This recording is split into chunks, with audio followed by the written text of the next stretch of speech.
Today in our Be the Message series, we're focusing on telling the message. And one of the ways the people of peace tell the message the best is through our annual trip to Honduras through World Gospel Outreach.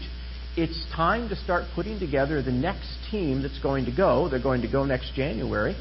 And one of the things that people who go on that trip will do is have a chance to sit in the evangelism station. And for some of them, it will be the first time in their life they've shared Jesus with anybody.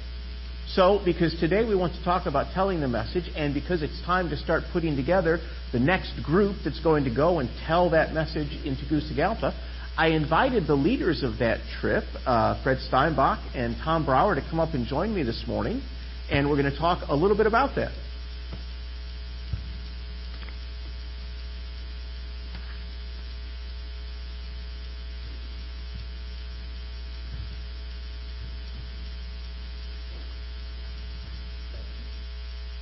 Morning. Good morning. Good morning. You've both been leading the trip to Honduras. The medical brigade, Karen Mitchell, who's kind of right over there, raise your hands, leads the construction trip to the ranch. But tell us, why and when did Peace start taking trips to Honduras? 20 years ago this time, we were invited to go to Honduras and serve with World Gospel Outreach. An optometrist from Cary, Illinois, came and spoke to our adult Bible class. Before that, in 96 and 97, two of our Peace members, Judy Duffy and Chris Hillsong, went on a team with a local church, and they served and came back and presented that opportunity to Peace. Okay. So next year will be our 20th trip. Correct. That, or at least maybe we've gone more than 20 times, but it'll be our 20th anniversary. Correct. That's fantastic. How did you two get involved? Well, back in about 2000, I guess it was, Chris Hillsong had been a team leader, and she knew that she wanted to transition. So she asked Fred and I to go on a trip together with the intent of being leaders the next year. And so we did that, and we just kept doing it ever since. That's fantastic. For those of us who haven't gone, would you just describe the trip to us? It's a medical evangelism trip. The team goes, we leave on a Saturday morning, and we come back the following Saturday. On Monday and Tuesday, we go into a small Honduran church, and we set up a medical clinic in that church.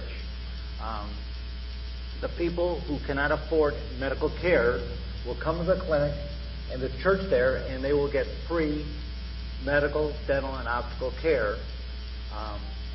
And so it's an opportunity to pour into their lives and be the message. That's fantastic. Share with us some personal stories from the trip. Either from your life, I think from there's other people's our lives. first picture with some evidence of Fred being there. Mary looks thrilled in that picture.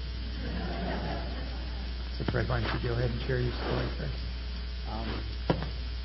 My personal story about going, I wanted to go the first year, but it just didn't work out with our business for me to go that year. But right after, the team was preparing to go in October of that year, October 29th to be specific, Hurricane Mitch hit Honduras and caused major devastation to the whole country, specifically in Tegucigalpa, the capital. And thousands of people lost their lives. Peace, as a group, we decided to organize a collection, and we filled up the one office, 105 I believe it is. We completely filled it up with clothes and supplies to send to Honduras. The team came back that January, and I can see members of the church that went on that team. They came back and shared the story, and I knew that I wanted to go the following year. So I went the following year, and it was a life-changing experience. It was life-changing not just for me, but for my family, because it moved me from a retail business to a mission focus. The night we were down there, the first night we were there, the missionary at the site said that he had prayed that 10% of us would go on missions. And I thought that was a great idea, but I didn't think he was talking about myself.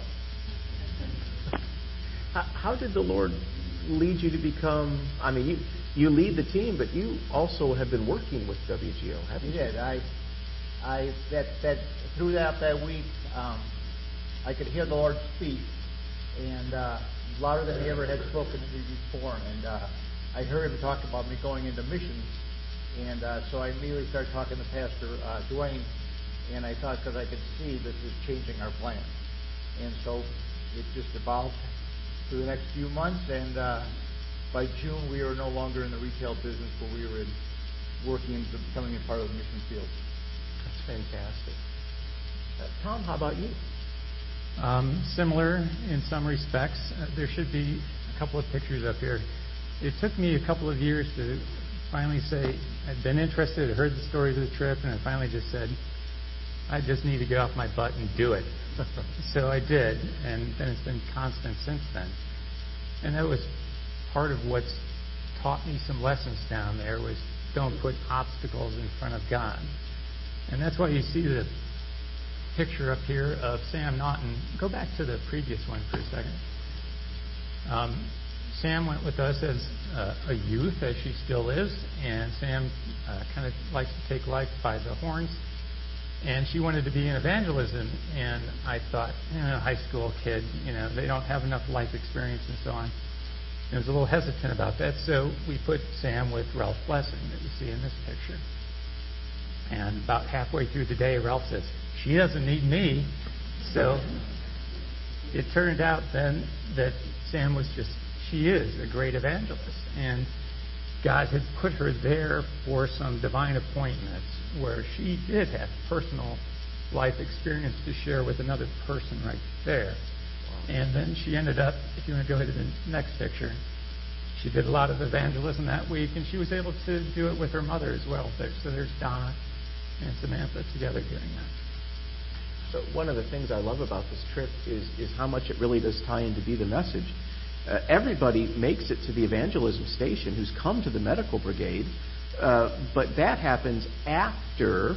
I mean, they're told the message after they're shown the message by receiving medical care or dental care or optical care, and while that's happening, their children are off in children's ministry hearing the message.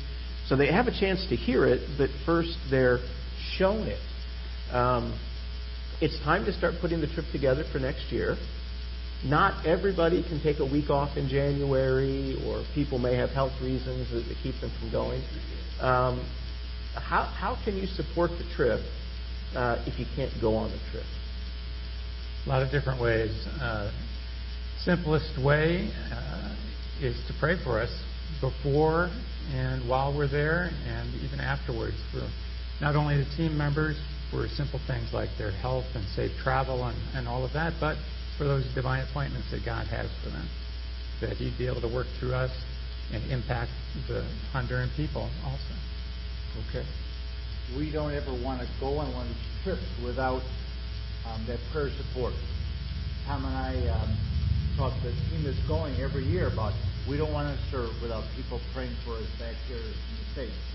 And so we are always asking for more and more people to pray. It's such an important part. The other thing is that if you saw in the slideshow before the service, we take $50,000, $60,000 worth of supplies with us for the pharmacy. A lot of that's donated, but we also have to purchase a lot. So people can contribute financially either to purchase medicines or to support team members who maybe need financial assistance to go. Okay. I would really encourage every member of Peace to make a commitment to next January's trip. If you yourself can go, fantastic. If not, all of us can pray for the trip, and many of us can support it financially, and some of us can support it financially and go. But I would encourage you to take a look at those three ways of becoming involved: praying, donating, and going, and pick two of those.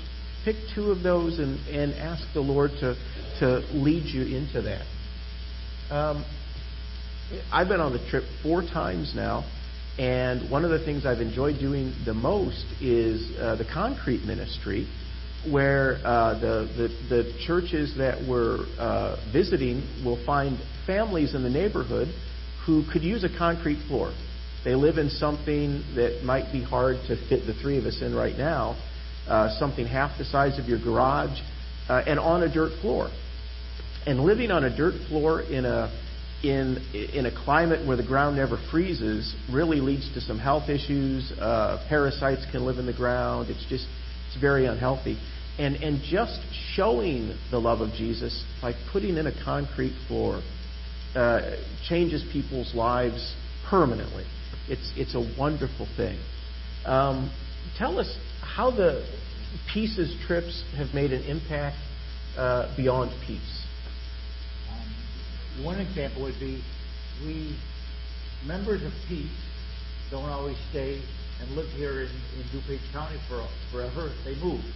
So we've had Peace members that have gone on a Honduras trip and then they move to maybe Peachtree, Georgia, or Evergreen, Colorado. There's been 7 different teams around the country that send teams, churches, because Peace members have moved there and become part of that team. So it's an exciting. We've been able to expand the kingdom, touch more lives in Honduras, and be able to share the love of Jesus in many, many different ways. The trip we took in January, how many people were on that team?